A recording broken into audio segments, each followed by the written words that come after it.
Pronunciation King. How to say stuff.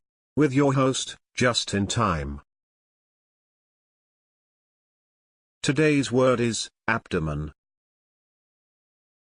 I will put it in a sentence. Ted painted a six-pack on his abdomen. Hopefully, no one will see just how fat he is. Now you try. Repeat after me.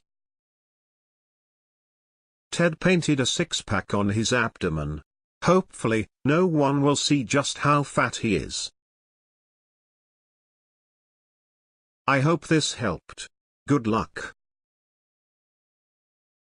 If you enjoyed this video, please leave a like and don't forget to subscribe.